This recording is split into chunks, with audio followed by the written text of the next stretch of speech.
Hello and welcome back to another video. This is part 2 of our series on American Southern slang. If you would like to check out that first one, there's a link right above us. But it's not necessary. You can watch this one first and then go back to that one if you would like. So if you see anything you like in this video or find that it is helpful to you in learning English, hit that subscribe button. Don't be afraid to give us a like. Leave a comment if anything is unclear. The southern United States, states like Alabama and Mississippi, are one of the most unique areas in the United States, and they almost have their own language, almost their own dialect. So today, we're going to let you in on how to speak more Southern. And since my wife Jamie lived there for her first 27 years, I thought why not bring her in as a guest because she's basically an expert on Southern slang. In the South, we often use pet names to refer to each other instead of calling each other by name. One that's very popular in the South is Sugar. My grandfather never really called me by my name. He always said, "How you doing, Sugar? Come here, Sugar. Do you want some candy, Sugar?" We just do that to show kind of like some kindness, love. It's called a pet name. So, how you doing, Sugar? If there's one thing I know how to do well, it's eat. And one of the best places in the world to eat is the American South. As we mentioned in the first video, butter, fat, oil, these are all good things. And one thing that we might say when we're done eating is that we are as full as a tick. As full as a tick. The reason we say that is because ticks are little animals that get on our skin, sometimes get buried in our skin, and sometimes eat our blood. Now, we don't eat blood in the South, but ticks do. And when they are really full, they get what's called engorged. They get engorged with blood. So we don't like to talk about blood and eating, but we do talk about ticks. So one thing we might say when we're done full, the pants aren't fitting too well, I'm as full as a tick. In the South, there's a lot of farming, a lot of gardening, and it's also super hot in the South. And there's also a lot of humidity where you're sweating a lot, your hair gets really curly. It's just kind of a gross state to be in. But in the farming and gardening world, you work all day outside, really long hours, and it's super hot. So when you're done with a full day's work, you might say, "Man, I am worn slap out." Man, I am worn slap out. It just means that you're really, really tired. In the South, when you want somebody to have some more patience or to wait just a minute or to stay calm until something really good is coming, you would say, "Hey, hold your horses." Now, that comes from when you ride a horse and they get going really too fast. You would have to pull on their reins to hold them back. The reins are on a horse that's connected to their mouth, and when you pull back on a horse's reins, they actually stop. It's kind of like a command. So if he's wanting to really eat some of my pie or cookies that I've made and it needs to cool off a little bit, I would say, "Hey, hold your horses. Good things come to those who wait." Good things come to those who wait. We often say that in the North, in the South, in the West, but that's another way to say hold your horses. And it lets people know if you wait, it'll be a little bit better then. So instead of me burning my mouth on Jamie's pie, if I wait 10 minutes, it'll taste even better. In the South, we tend to talk a lot. In the last video, we talked about it takes a while for us to say goodbye when we're leaving someone's house or leaving church. Another saying that you would say is that, "Wow, Britt and Jamie can talk until the cows come home." Now, cows take a really long time to get from one place to another. So if they're out in the field grazing or eating, it takes them a really long time to make it back to their house. So that's why you would say, "Wow, they can talk until the cows come home." It just means they talk a lot. Another saying that we use is, "I reckon. I reckon it's time for me to go to bed.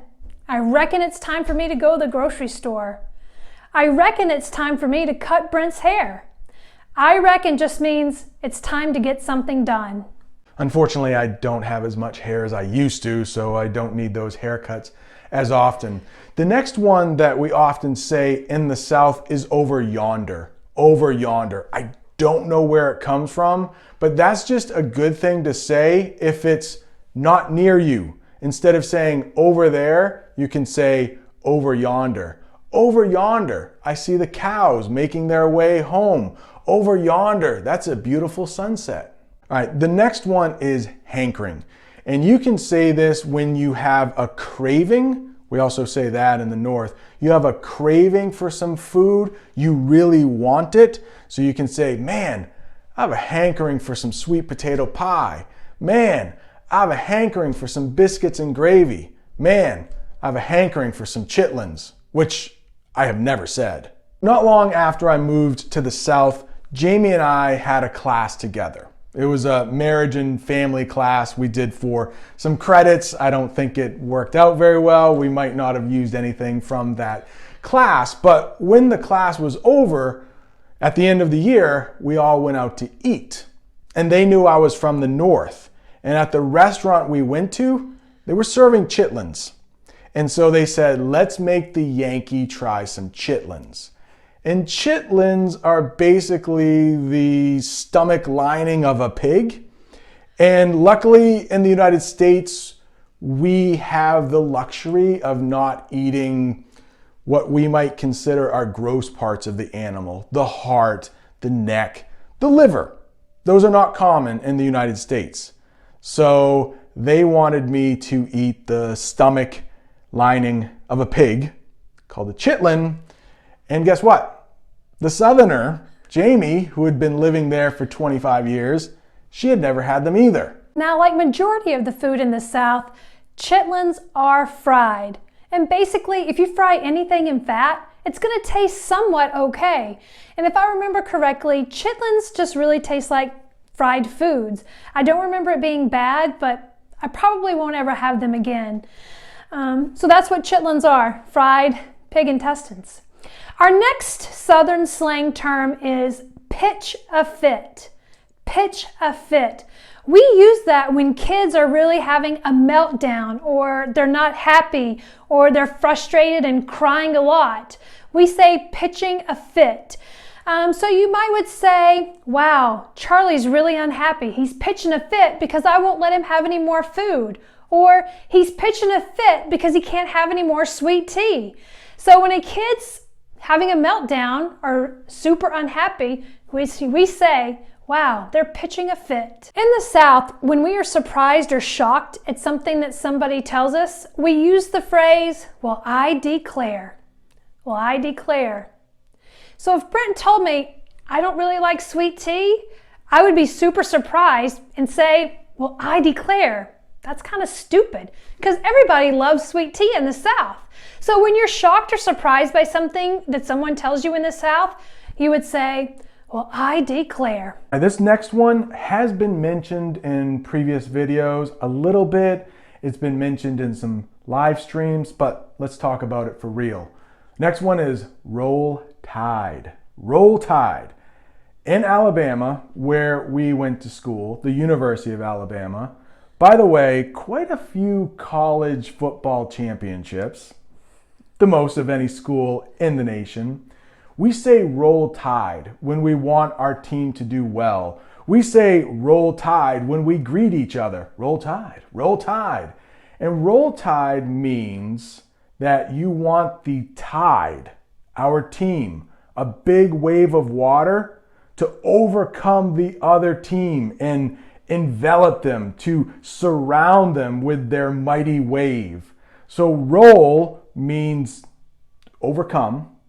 Tide is the water. We say roll tide. We scream it in the stadiums. Roll tide. Roll tide. Roll tide, roll, we say too. Next one we're going to talk about is meat and three. And guess what this one is about? Food. More food. More food. So meat and three stands for one choice of meat and three veggies. And there are actually restaurants that are called meat and three restaurants. You will go in there. They're usually pretty inexpensive. They're not going to cost you a lot. You can go in with a family of 4 and maybe spend 20 bucks. It's really cheap, maybe even less. And you get to pick your meat. Maybe it's chicken, maybe it's pork, probably something fried. Your meat, and then you get to pick 3 veggies. And the veggies in the South are crazy. We've talked about fried okra, mac and cheese. Yeah, mac and cheese is a vegetable in the South. Some other vegetables that you might get at a meat and 3 place would be fried green tomatoes, cream corn, green beans. And now all these vegetables are either fried or covered in butter or cream. So they're really, really good. So if you don't like vegetables, you may like the vegetables in the South because they're either fried or cooked in a lot of butter. Now at these places, you also start the meal with either cornbread or biscuits. And you guessed it, you smother that in butter. And some people even put honey on it as well. And of course, at the meat and 3, you have to drink sweet tea with your meal. And usually at the meat and 3 places, they'll always say, sugar, do you want a to-go cup of sweetened tea? And you always say yes to that so you can have sweet tea the rest of the day. One of our favorite places to eat and where we went to school in Tuscaloosa is City Cafe. It's a really hole-in-the-wall type of place. The lines are really long when you go there, but they move really, really fast. Service is really fast too, and the waitresses have been there forever. Brent actually worked at a meat and 3 place through college, made some really good money being a waiter there, and it's the same type of concept. You pick your meat, pick your veggies. In the South, if you're not really comfortable to do something, or maybe you're not great at football like the other people you're playing with, or your feelings kind of get hurt easily, you would say to them, if you can't run with the big dogs, then you need to stay on the porch. That means that you can't really hang with whatever they're doing, whether it's riding motorcycles, riding 4-wheelers, which we do a lot in the South. So if you're not really good at something, or you're scared to do something, or if you get your feelings hurt, you need to stay on the porch because you can't run with the big dogs. We've talked a lot about how in the South it takes a really long time to say goodbye to one another when you're leaving the house. One way that we say goodbye to each other is, y'all be good now. That just means don't do anything stupid. Mind your manners. Y'all be good now. All right, that's going to do it for Southern slang. Jamie and I were talking earlier, and we think we have done all of the most popular ones.